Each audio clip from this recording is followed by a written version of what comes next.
at this point in this series, I think it's important to look at some limit theorems. And they'll help justify some things we've been doing. But the theorems are very important to think about. Now, some of them will seem very natural, I think. Probably most of them will. And that's typical of a lot of calculus theorems. So calculus, as we go through it, a lot of theorems to look at, a lot of definitions to learn. It's quite an arsenal you're preparing here of knowledge. And the theorems are important in this study because it gives us a firm foundation that we can depend upon. So anyway, let's just get started. The first limit theorem is, well, first of all, I have to lay the groundwork. So let's look at two functions, f of x and g of x. If the limit as x approaches some number a of f of x and another limit as x approaches same number a of g of x both exist, in other words, they're equal to some numbers, then what can we conclude?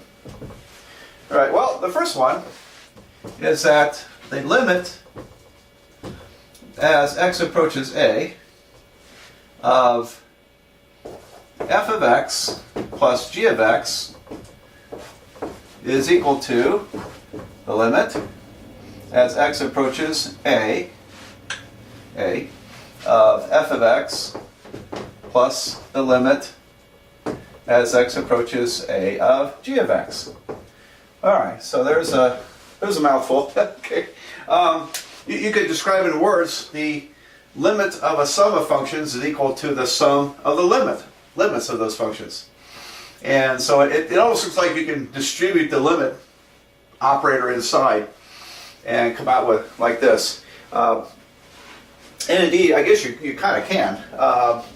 You have to be careful because not everything in math distributes very, very nicely. And particularly when you get into things that are non-algebraic. A limit is just an operator type of concept. Okay, so you can add two functions together and look at the limits of the total as the sum of the limits. Okay, and we've kind of done that already. If you have a polynomial, say you have the limit of as x approaches 1 of x squared minus 3x plus 5, then you could look at it as three separate limits. This limit, and that limit. And then add those up. Or you could just do it all at once. So in a sense, this is the sum and difference of three functions. Well, that probably seemed pretty natural, didn't it? And it may say sum, but now where's my red pen? There it is. But we could change that to minus sign, and this would be a minus sign, we'd be okay. So how about we kind of indicate it this way, plus or minus. All right, now it has to be either both pluses or both minuses. But because subtracting won't matter a whole lot. All right, so there's our first limit there. The next one involves a constant multiplying a limit or a function. So the limit as x approaches a of c f of x is equal to c times the limit as x approaches a of f of x. All right, so this means that the limit of a constant times a function is the constant times the limit. In other words, we can factor a constant out. And boy, will that be coming handy. Oh, that's going to come in very handy. Both of these. Very nice theorems to have. And C is just, when you use letters at the beginning of the alphabet, they usually represent numbers called constants. And letters toward the end of the alphabet normally represent letters that are variables, things we're probably going to solve for. And letters like F and G, H, usually stand for functions. And I could go on with that list, but it's kind of customary. Customary, look at it that way. All right, this makes it kind of interesting. It means a limit as an operator is a linear operator. So something that a term you might hear in a different class. linear operators. All right, so now here's another one.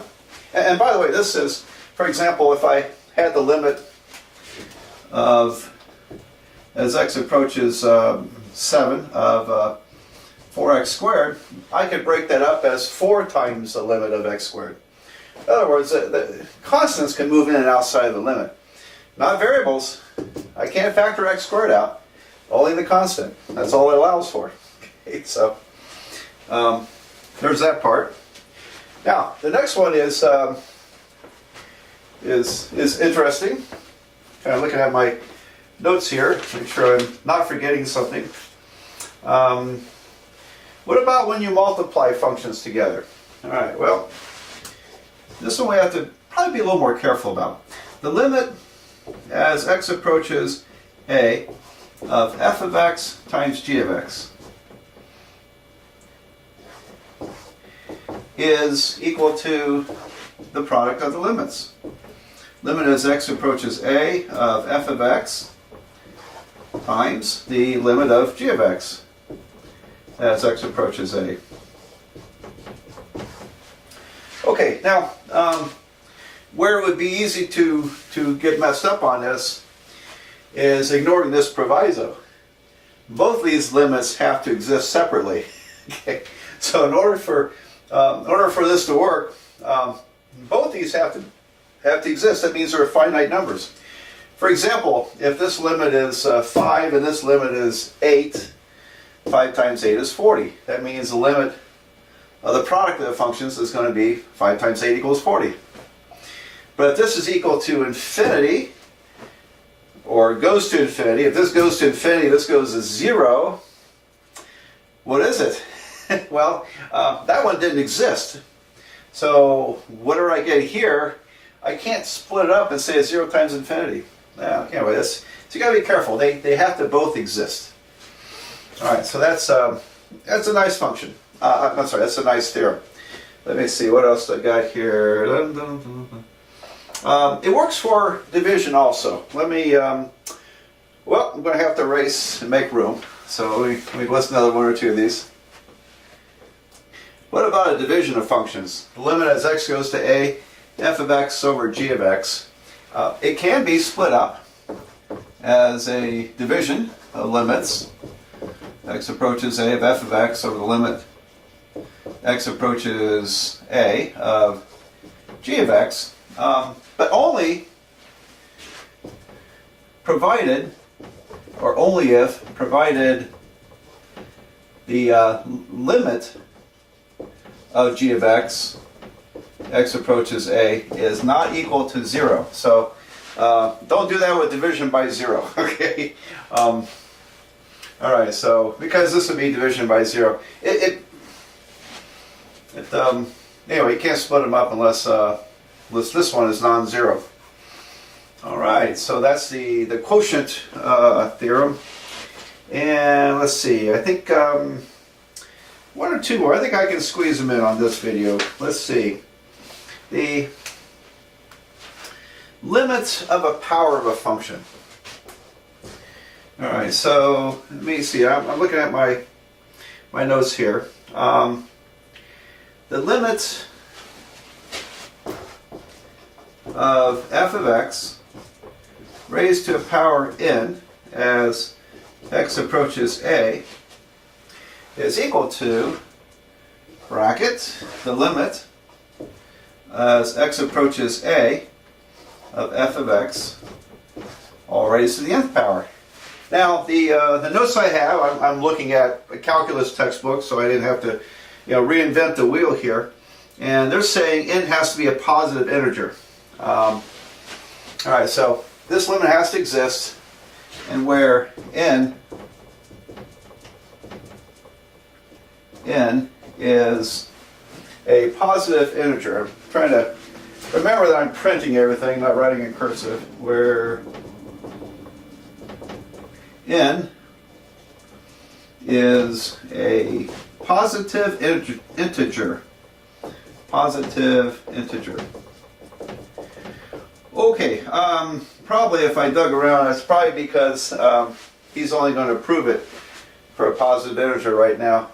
I think it tends to work no matter what n is. Let's not worry about that for right now. Let's keep it simple. If this is like 1, 2, 3, or 4, a positive integer, then you can take something all raised to the power and take the power outside the limit. So that's what you can do. That might come in handy. And there's a similar one that with roots. So let me make sure I remember everything. And let's see. Oh, this one's very interesting. Okay, then. All right, limit. All right, where do we go? This will be a good one. The limit as x approaches a of the nth root of a function. Nth root of a function is equal to the nth root of the limit of the function as x approaches a. All right, so do I have that right? And they also say that either n is an odd positive integer or n is an even positive integer and the limit is greater than 0. All right, so we gotta be careful. This is an odd one. Provided that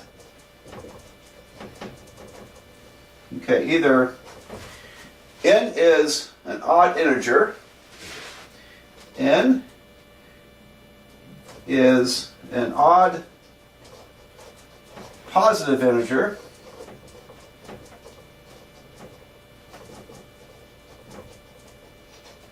or, and, well, I've run out of room here. Let me, sorry about that. Let me go up to here, and I'll do part 2, okay, or part 2. So n is either an odd positive integer, so like a third root or a cube root or a fifth root or seventh root, then this number could be negative, can't it? Because we can take the cube roots or the fifth roots or the odd roots of a negative number and get a real number. But if you're looking at a square root, second root, fourth root, sixth root of a negative number, then those would be complex numbers or imaginary numbers. And we stick to the real numbers here in calculus. So this one's a little quirkier. N is an even integer and the limit of f of x as x approaches a is positive. All right, so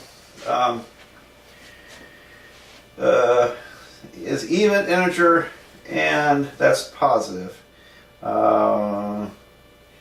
Yes. If it's even, then this has to be positive. Otherwise, we have like the square root of a negative number. It's an imaginary number. So anyway, this allows us to take nth roots like cube roots and square roots inside and outside of limits like this.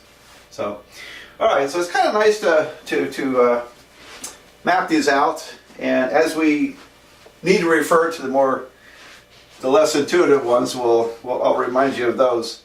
So that's a start. Now there's another limit theorem called the Sandwich Theorem, and I'll illustrate that in an upcoming video.